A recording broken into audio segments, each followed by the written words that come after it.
আজকের ভিডিওটিতে তফসিল এবং শপথ বাক্য পাঠ নিয়ে আলোচনা করার চেষ্টা করব। আমরা জানি সংবিধানে মোট তফসিল রয়েছে ৭টি। ১৯৭২-এর যেই সংবিধান ছিল সেটা হচ্ছে স্বাক্ষর ছাড়া ছিল ৯৩ পেজ এবং স্বাক্ষর সহ ১০৯ পেজ, এবং প্রথম নারী যেই সদস্য ছিল সেটা হচ্ছে রাজিয়া বানু, একে ফজলুল হকের নাতি। আর সেটি প্রথম হাতে লেখা ছিল এ.কে.এম. আব্দুর রউফ এর মাধ্যমে। আর এখানে গুরুত্বপূর্ণ ছিল ওই সময়ে ৪টি তফসিল থাকলেও পঞ্চদশ বা ১৫তম সংশোধনীর মাধ্যমে ২০১১ সালে সংশোধনীর মধ্য দিয়ে ৩০শে জুন ২০১১-র মধ্য দিয়ে আরও ৩টি পঞ্চম, ষষ্ঠ, সপ্তম সংযুক্ত করা হয়। আর এখানে হচ্ছে প্রথম যে ৪টি তফসিল ছিল, বাংলাদেশের সংবিধানে মোট হচ্ছে ৭টি তফসিল। আর শুরুতে ৭২-এর সংবিধানে ছিল ৪টি, আর পরে পঞ্চদশ সংশোধনীতে আরও ৩টি যুক্ত করা হয়। এখানে প্রথম তফসিল ছিল অন্যান্য বিধান সত্ত্বেও কার্যকর আইন। দ্বিতীয় তফসিল ছিল চতুর্দশ সংশোধন আইন ১৯৭৫-এর ৩০ ধারাবলে বিলুপ্তকরণ।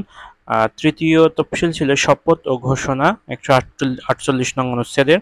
আর চতুর্থ যেই তফসিল ছিল ক্রান্তিকাল ও অস্থায়ী সংবিধান ১৫০-এর ১ নং অনুচ্ছেদে। পঞ্চম তফসিল ছিল ১৯৭১ সালের ৭ মার্চের ঐতিহাসিক ভাষণ ১৫০-এর ২ নং অনুচ্ছেদে। আর ষষ্ঠ তফসিল ছিল শেখ মুজিবুর রহমান কর্তৃক প্রদত্ত বাংলাদেশের স্বাধীনতার ঘোষণাপত্র ১৫০-এর ২ নং অনুচ্ছেদ। সপ্তম তফসিল ও সর্বশেষ তফসিল হচ্ছে ১৯৭১ সালের ১০ই এপ্রিল মুজিবনগর সরকারের জারিকৃত ঘোষণাপত্র ঘোষণা ১৫০-এর ২ নং অনুচ্ছেদ। এই ছিল মোট ৭টি তফসিল, এবং এখানে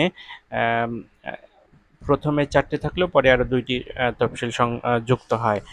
আর আরেকটি বিষয় ভিডিওতে আলোচনা করার কথা শুরুতে আমি বলেছিলাম, সেটা হচ্ছে শপথ বাক্য পাঠ করা। সেটা হচ্ছে শপথ বাক্য যখন পাঠ করা, এই বিষয়টাকে আমরা যেভাবে নিতে পারি সেটা হচ্ছে ১৪৮ নং অনুচ্ছেদে তৃতীয় তফসিলে এটা শপথ বাক্য নিয়ে আলোচনা করা হয়।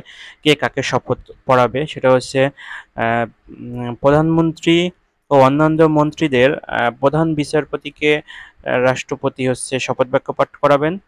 আর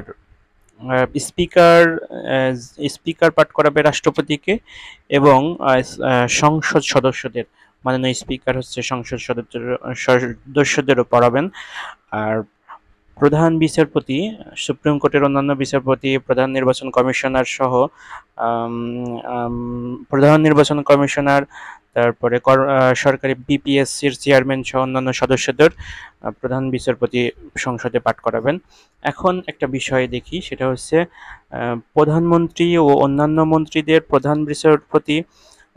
আমরা এইভাবে যদি মনে রাখি, রাষ্ট্রপতি যখন সংসদে আসেন তখন দেখেন রাষ্ট্রপতি রয়েছেন, প্রধানমন্ত্রী রয়েছেন, প্রধান বিচারপতি রয়েছেন, অন্যান্য মন্ত্রী রয়েছেন।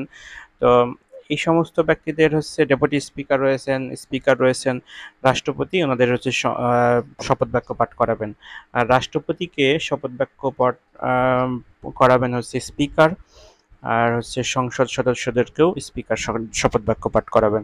তো এই বিষয়টি যদিও আমি বিশেষ অ্যাসিওরেন্স বইতে যেভাবে পেয়েছিলাম, তবে স্পিকার, ডেপুটি স্পিকারকে সাধারণত রাষ্ট্রপতি শপথ বাক্য পাঠ করাবেন।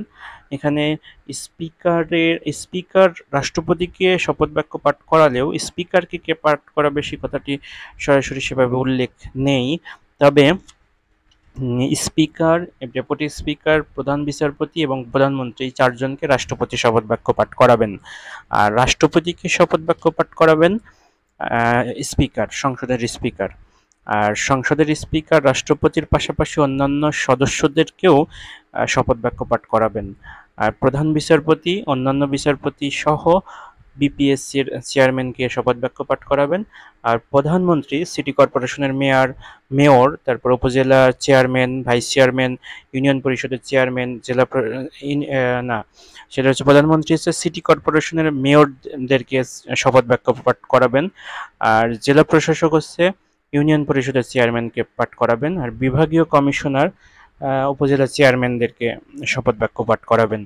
তো এই ছিল হচ্ছে সংবিধানের তফসিল এবং শপথ বাক্য পাঠ করানো সম্পর্কিত তথ্য।